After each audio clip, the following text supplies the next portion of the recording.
SlapViper. Yuka Sakazaki, Miyu Yamashita, two very polarizing figures amongst TJPW fans. You either love them or you'd rather see them in any other position than on top. Miyu Yamashita, as of recording this, is the reigning Princess of Princess champion in her 4th reign, with Yuka Sakazaki set to leave TJPW with their final show being on December 6th. These two were always the flag bearers for TJPW. These two were the top names in TJPW. Miyu Yamashita being a 4-time Princess of Princess champion and Yuka Sakazaki being a 3-time Princess of Princess champion. Today, I'm going to determine who was the better champion overall with 5 different categories, who they beat for each of their reigns, who had the better matches as champion, who had the least bad matches champion, attendance record for title matches, and impact they left with the championship and overall in TJPW. So sit back, relax, and enjoy seeing who will come out on top between the Pink Striker and the Magic Girl. First, looking at who they beat to win their belts during their reigns. Miyu Yamashita was the inaugural champion, beating Shoko Nakajima for the vacant championship. Her other 3 title wins came at the hands of Rika Saiki, Rika Tatsumi, and Mizuki. Looking at Yuka Sakazaki now, she defeated Yu and Shoko Nakajima twice to win all 3 of her championships. Looking at who they beat for their championships, I think the choice is pretty clear. Miyu Yamashita wins for the slight edge of being the first ever champion, setting the path for TJPW to rise to bigger heights. Next, we're looking at who had better quality matches. Matches highlighted during each woman's reigns for me are as followed, starting with Yuka Sakazaki. She had 3 incredible matches that feature her as champion.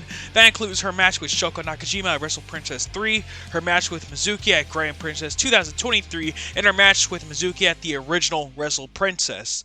Miyu Yamashita's highlights were her match with Shoko Nakajima at Grand Princess 2022, her match with Maki Ito at Wrestle Princess 2, and her match with Rika Tatsumi at Yes Wonderland 2021.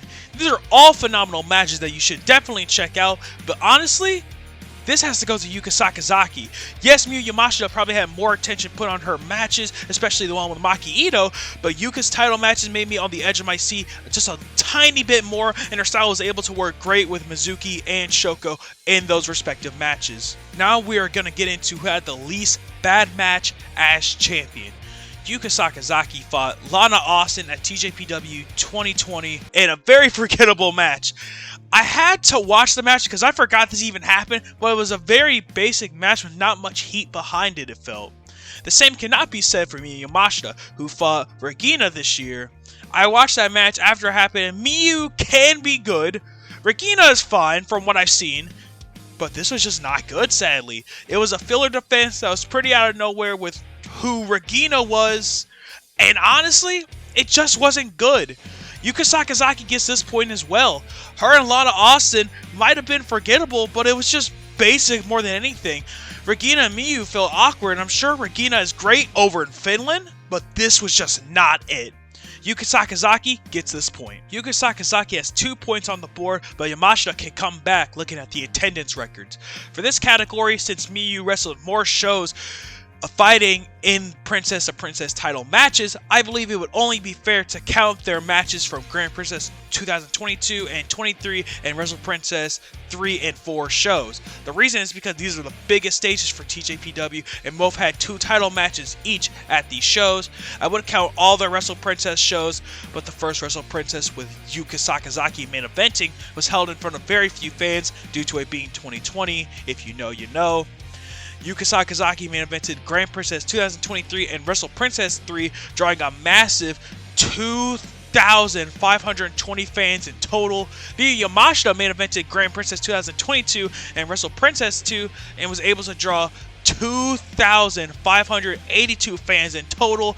Miyu managed to get by on this, so now we are tied 2 points apiece down to the final round. Now down to the final round.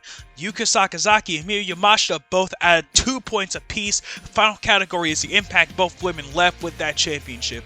Miyu Yamashita is iconic with the Princess of Princess Championship.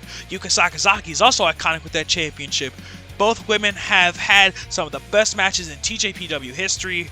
Both women have been in a never-ending war of love and hate from the fans. Genuinely, how can you pick? Miyu is the ace of TJPW and is the most recognizable amongst the promotion, but Yuka can be argued to be a better pillar of the two.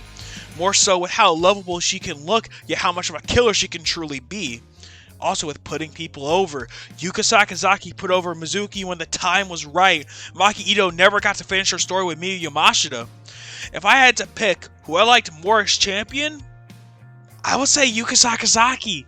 Miyu Yamashita is a flag bearer for TJPW, the flag bearer for TJPW, and will probably be so for the next few years. But looking overall at both women's runs as champions, I would say Yuka Sakazaki was more entertaining overall.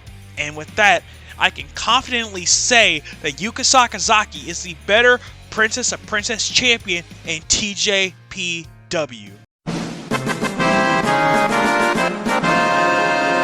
Thank you all so much for watching. Buy W and use SlapViperLLC at checkout for 10% off your W order. Donate to my coffee below if you want. Like, comment, share, and subscribe. This is Quincy of SlapViperLLC, and I will talk to you all later. Take care.